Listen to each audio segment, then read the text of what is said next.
Mi esposa, Emily, alguien en quien confié, a quien amé y con quien construí mi vida, empezó a tratarme como si yo fuera el enemigo. Al principio, no lo entendía. Pensé que tal vez estaba agotada, que era el estrés, que quizás, el problema era yo. Pero luego la verdad salió a la luz. Y una vez que la vi, de verdad la vi, supe que no podía seguir ignorándola, que no podía quedarme quieto mientras todo se venía abajo. Esta es la historia de cómo estuve a punto de perder mi hogar, a mis hijos, y la vida que creía segura. Y de cómo luché para recuperarlo. Yo llegaba del taller mecánico después de un turno largo, con olor a grasa y sudor, y ella apenas levantaba la vista del teléfono. Estoy cansada, decía. Solo es agotamiento. No insistí. Pensé que todos atravesamos temporadas difíciles. Tal vez era solo una fase. Tal vez el problema era yo y no lo sabía. Comenzó a salir más seguido. Decía que era por su círculo de escritura creativa. Luego fue yoga. Después, cenas con las chicas. No hice preguntas. Nunca fui celoso. Siempre respeté su espacio y creí que ella haría lo mismo con el mío. Pero entonces, el tono cambió. Empezó con pequeños comentarios. Hueles como el interior de un tambor de aceite, bromeó una vez. Otro día, esquivó mis botas en la entrada y dijo, siempre dejas esto aquí como si fuera una exposición de museo. Me reí. Pensé que era solo broma. Pero no se detuvo ahí. Hacía un chiste con Dylan en la mesa, y ella ponía los ojos en blanco, con un suspiro audible. O hablaba con Choe como si yo no estuviera presente. Jason es bueno con las herramientas, siempre que sean para comprar, no para usar. O, si no es un motor o un partido de fútbol, se le olvida. Al principio, lo atribuía al estrés. Todos necesitamos desahogarnos de vez en cuando, ¿no? Pero pronto, las indirectas se hicieron más filosas. Y públicas. En una parrillada del vecindario de Stonebrook, comenté que quería arreglar el viejo cobertizo del jardín. Emily soltó una carcajada, demasiado fuerte, y dijo, ¿Jason arreglando algo? Eso será el día en que los cerdos vuelen. Todos rieron. Yo también sonreí. Pero por dentro, algo se rompió. Incluso los niños lo notaron. Una noche, mientras ayudaba a Dylan con su tarea, Chloe me miró y preguntó en voz baja, ¿tú y mamá están enojados? No supe qué responder. Aún no lo sé. Las cosas se salieron de control. Emily no gritaba. No era su estilo. Lo suyo era más calculado, como colocar trampas con cuidado. Yo entraba de trabajar y ella ya me estaba esperando. No con un abrazo. Ni siquiera con un saludo.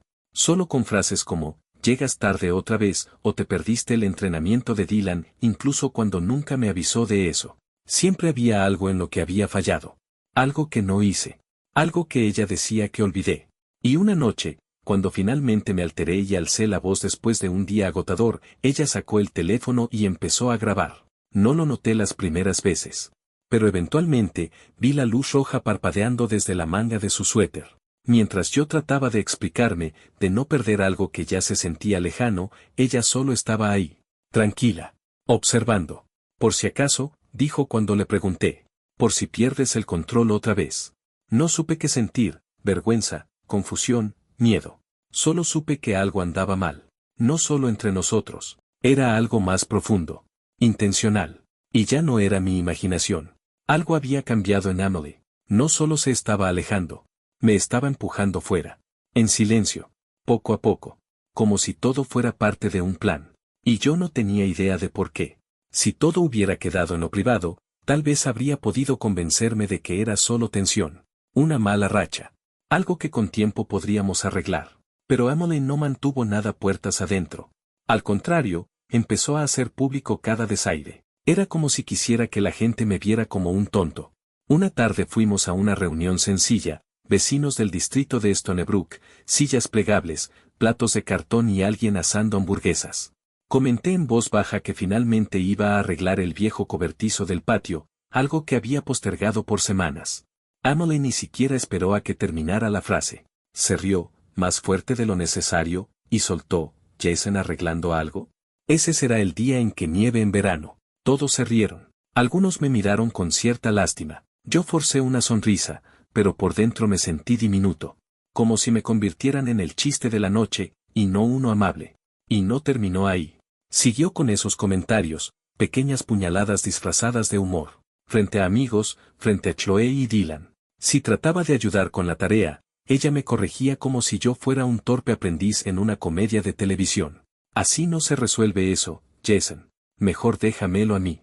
O murmuraba, justo lo suficientemente alto para que todos escucharan, juro que tengo 3 hijos en lugar de 2.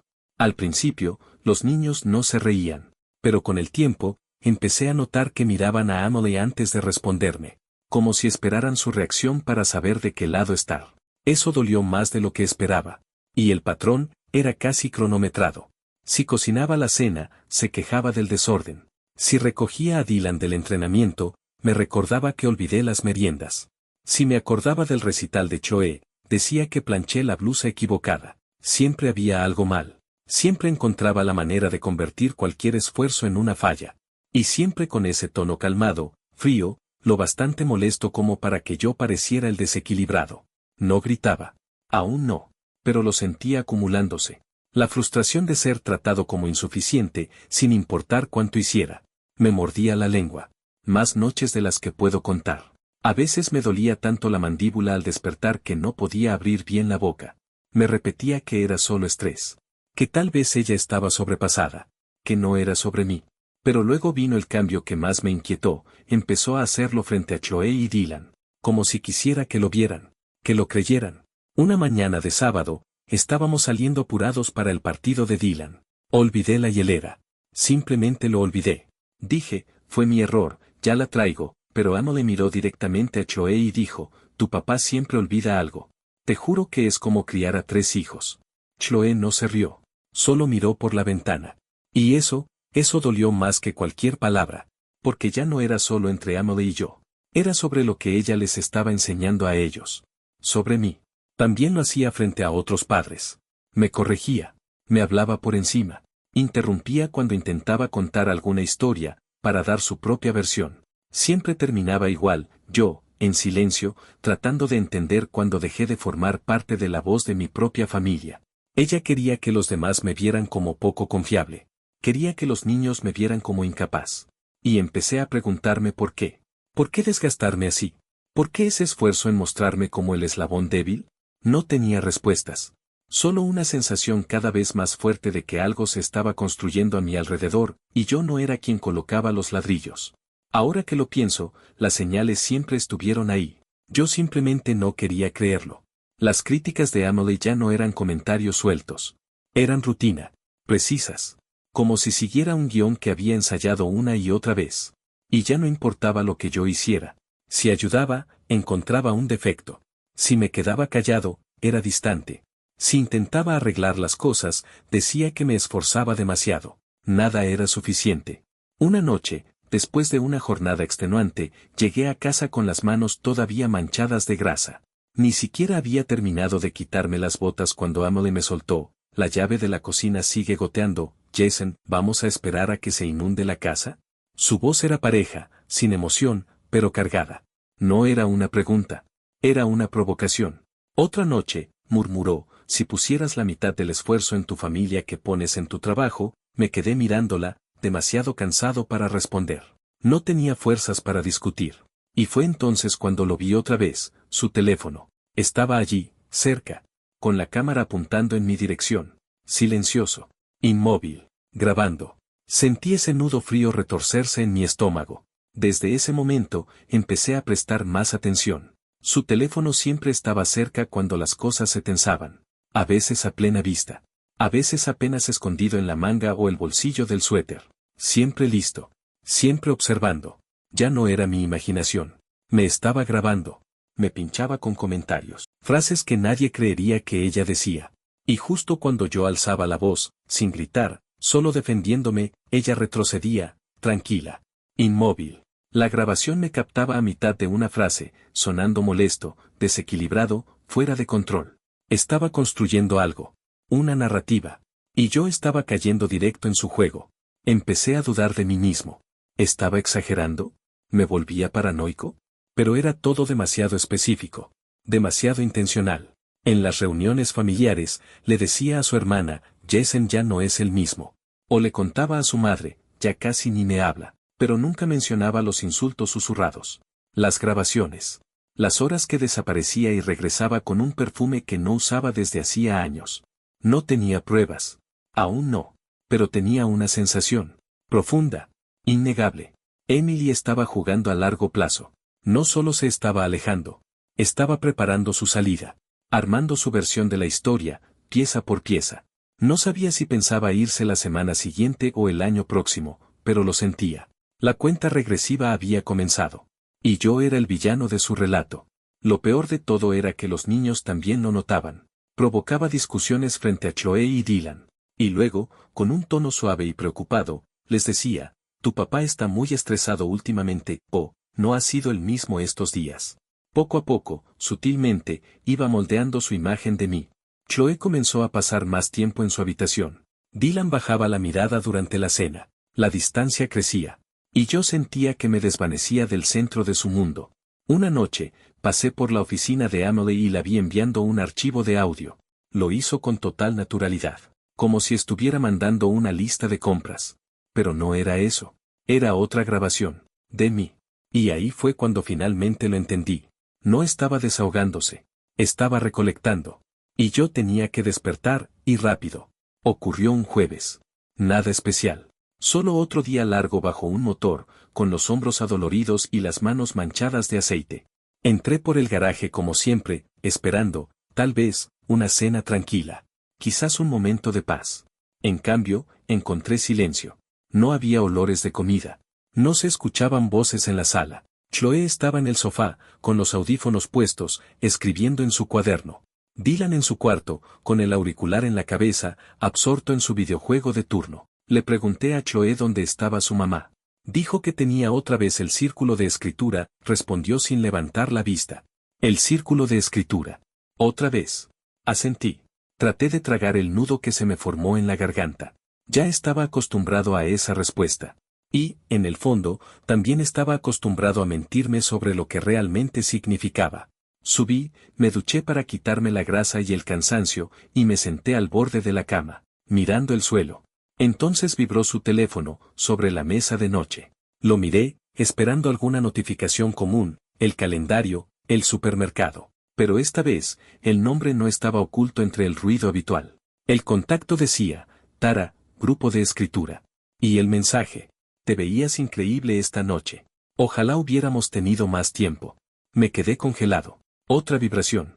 Otro mensaje. No puedo dejar de pensar en anoche. Hueles como el paraíso.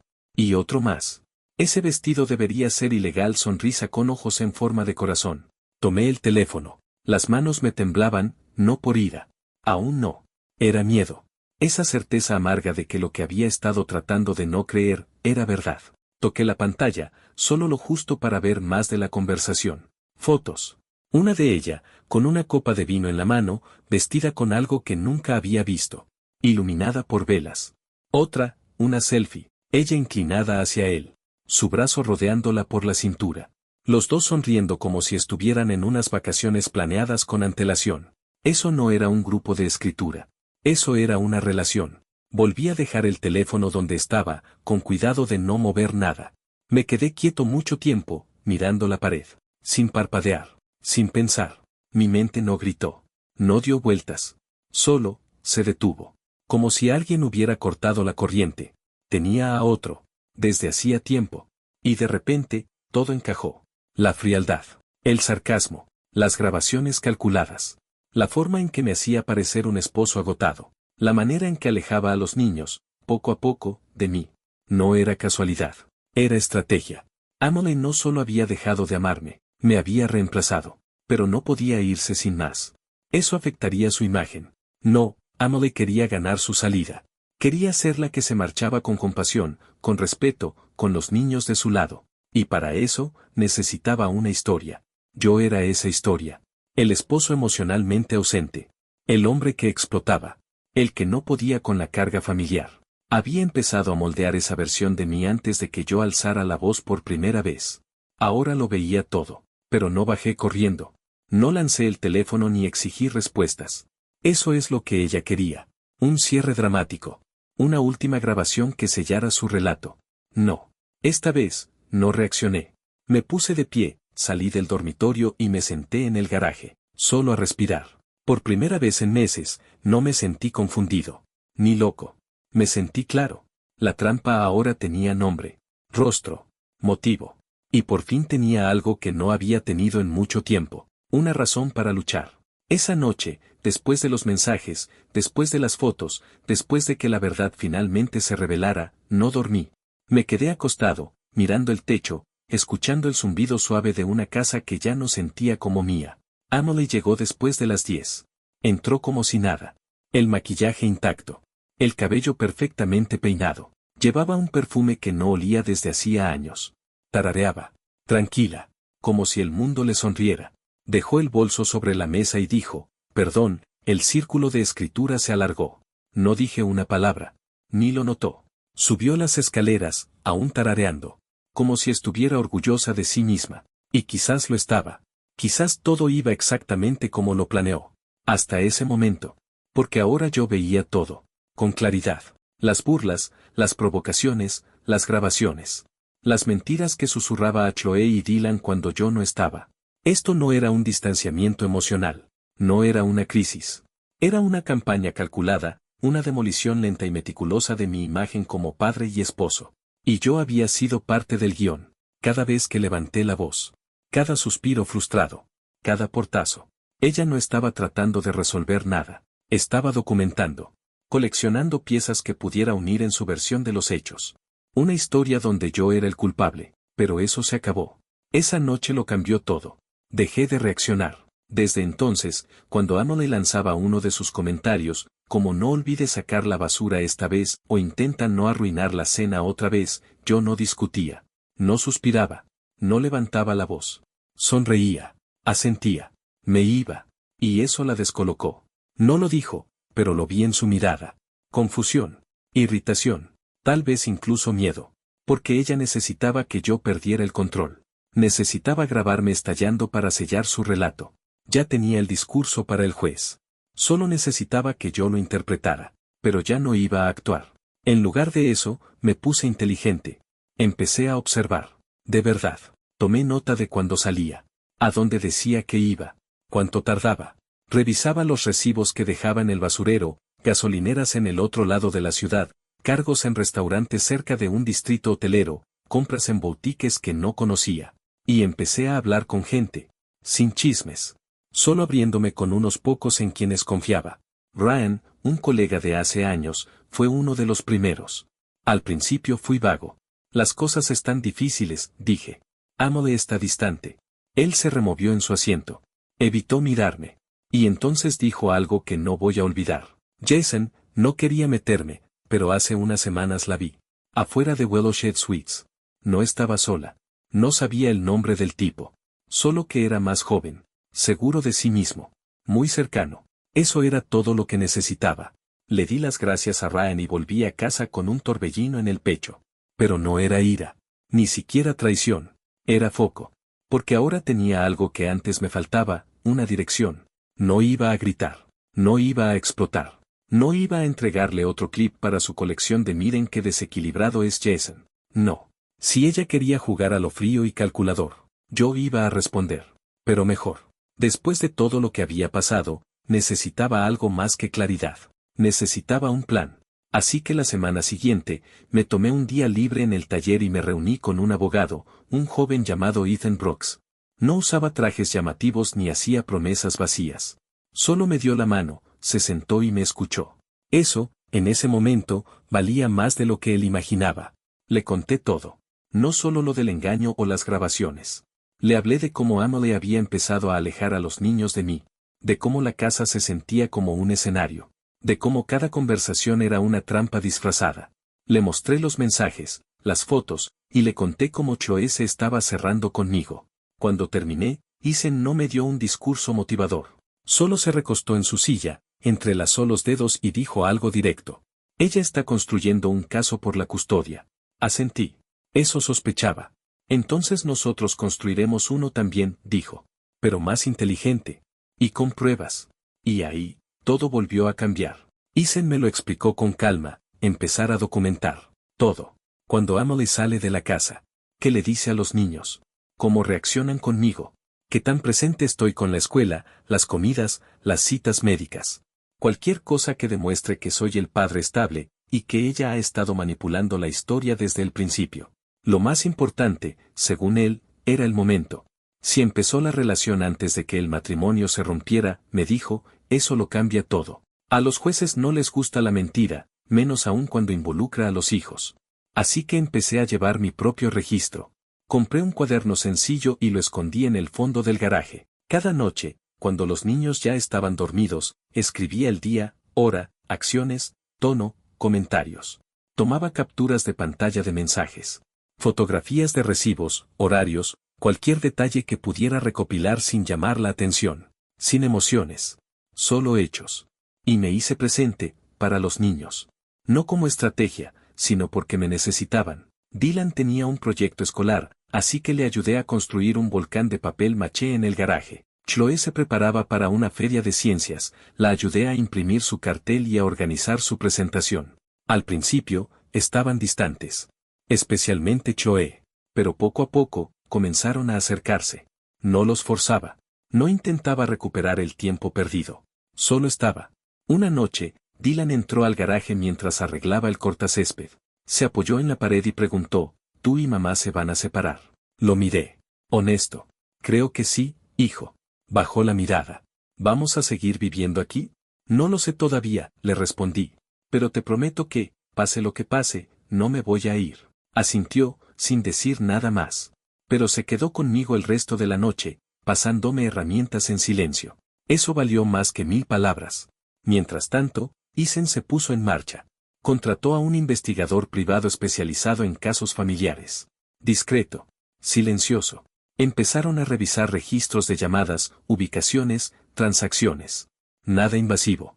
Solo lo necesario para establecer un patrón de conducta. Y entonces Isen propuso algo más. Tenemos que escuchar a los niños. Con cuidado. En un ambiente neutral. Dudé. No quiero meterlos en esto, dije. Él asintió. No vamos a presionarlos. Solo darles la oportunidad de decir lo que ellos ven. Puede cambiar todo, si han notado algo. Y yo sabía que sí. Fue entonces cuando entendí algo tan doloroso como importante. No solo me estaba defendiendo a mí. Estaba protegiéndolos a ellos. De una historia falsa. De una versión torcida de los hechos que Emily había ido armando a su conveniencia. Ya no se trataba de venganza. Se trataba de la verdad. Y yo estaba listo para defenderla. Ocurrió un lunes. Acababa de estacionar frente a la casa después de otro día largo en el taller, las manos manchadas tras un trabajo complicado en un radiador. Pensaba en la cena, en revisar la tarea de Dylan, en tal vez alcanzar los últimos minutos del noticiero. Entonces un sedán blanco se detuvo detrás de mi camioneta. Un hombre con camisa abotonada y una carpeta bajo el brazo bajó del coche. Tenía esa cortesía ensayada, demasiado pulida para ser natural. «¿Jason Miller?», preguntó. Asentí. Ya lo sabía. Me entregó un sobre. Has sido notificado. Eso fue todo. Sin drama. Sin contacto visual. Se dio la vuelta, subió a su auto y se fue como si me hubiera entregado un volante, no el giro total de mi vida. Me quedé allí un momento, con el motor aún encendido y los dedos apretando el sobre. Sabía perfectamente lo que era. Solo que no esperaba que doliera así. Adentro, la demanda oficial de divorcio. Solicitud de custodia total. Pensión conyugal temporal. Manutención infantil. Acusaciones vagas, pero pesadas. Inestabilidad emocional. Tensiones en el hogar. Preocupaciones por el bienestar de los niños. Cada palabra elegida con precisión para herir sin sonar agresiva. Era como leer una novela donde yo era el villano y Emily la heroína valiente que solo quería proteger a sus hijos. Ni una mención del otro hombre. Ni una palabra sobre las grabaciones o la manipulación. Solo una versión de los hechos, pulida, ensayada y completamente parcial. Esa noche, Emily no dijo ni una palabra sobre los papeles. Llegó tarde, se preparó una ensalada, se sentó en el sofá y puso uno de esos programas de realidad que antes decía detestar. No me miró. No revisó a los niños. No mostró reacción alguna. No necesitaba hacerlo. En su mente, ya había ganado. Pero yo no estaba derrotado. Llamé a Isen a la mañana siguiente. Revisó los documentos y exhaló despacio. Ella va por todo, dijo. ¿Puede conseguirlo?, pregunté. No, si hacemos las cosas bien, respondió. Pero está armando una imagen. Esposo inestable. Madre abrumada.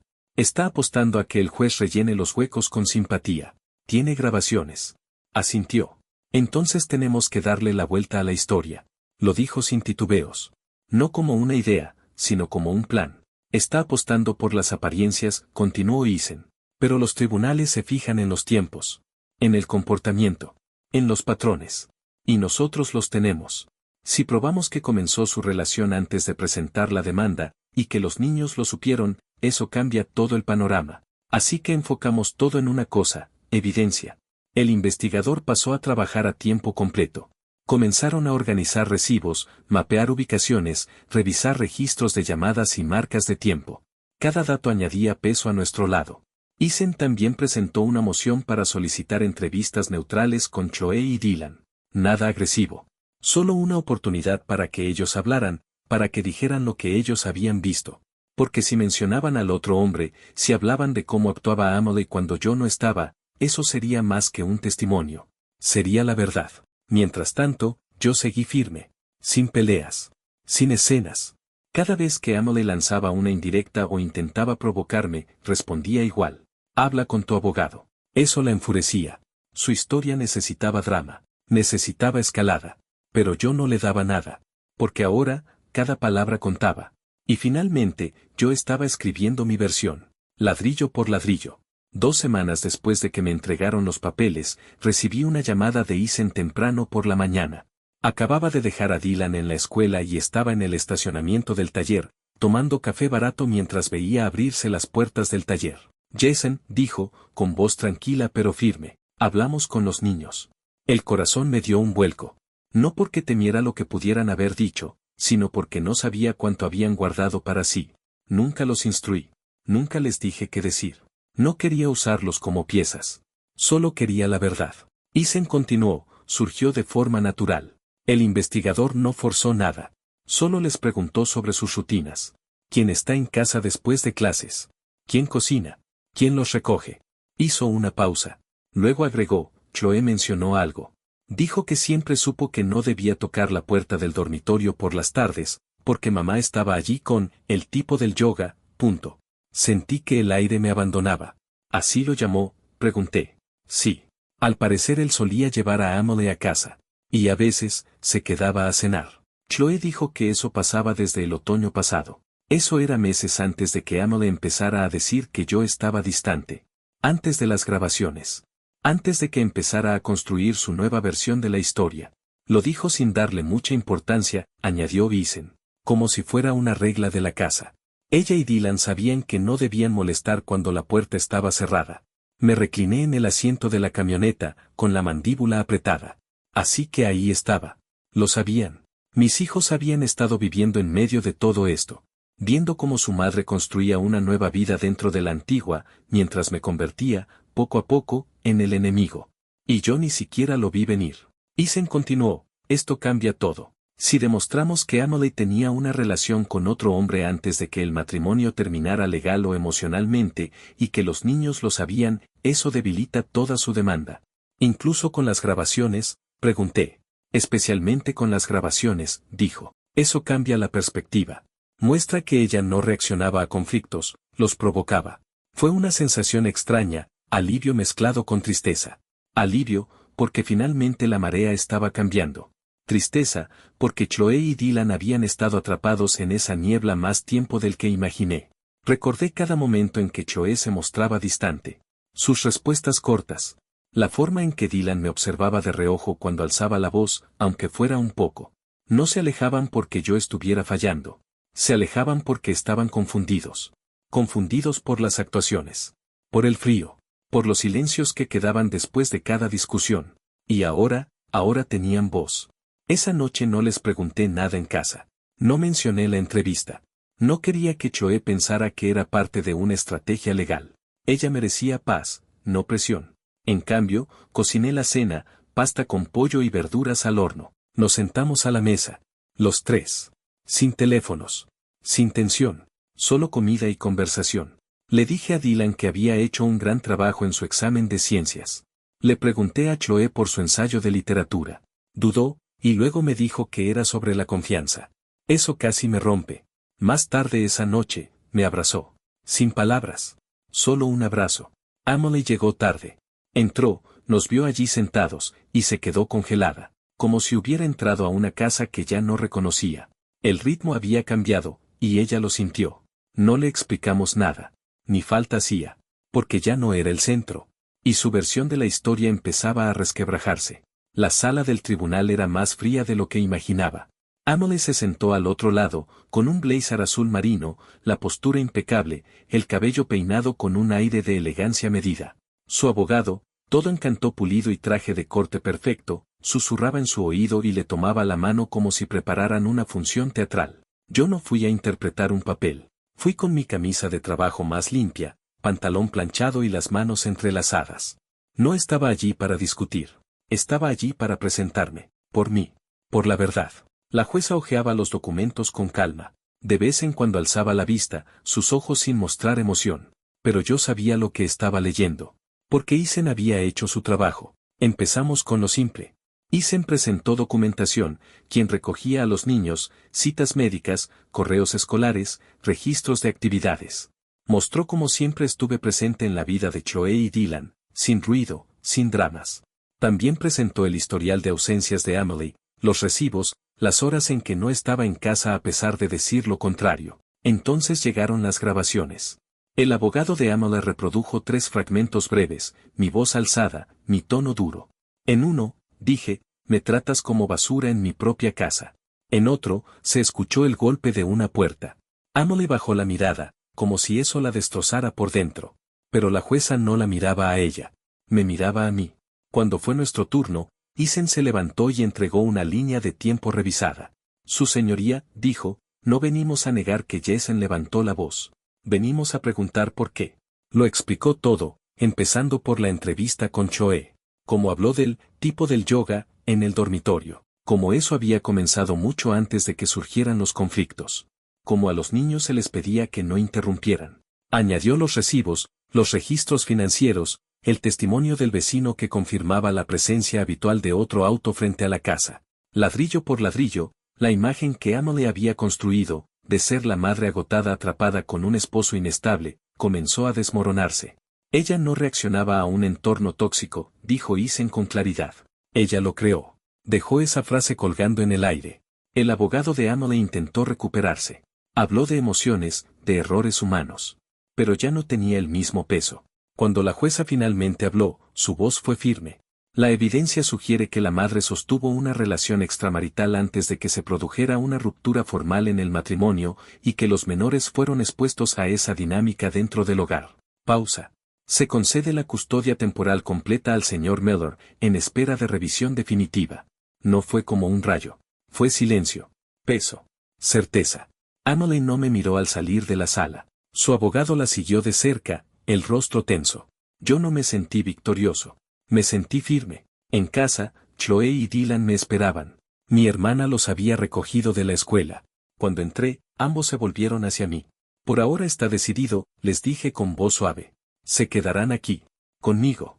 Chloe no dijo nada. Solo se acercó y me abrazó. Dylan se sumó un segundo después. Sin discursos. Sin celebraciones. Solo paz. Emily volvió unos días después a recoger sus cosas. No discutió. No dijo casi nada, más allá de un seco no me tardo. No tocó las fotos. No se despidió de los niños. Solo empacó en silencio y se fue. La vi salir del garaje y doblar la esquina. Ese fue el verdadero final. La verdad no necesitó gritar. No necesitó venganza. Solo necesitó ser vista. Y ahora lo había sido.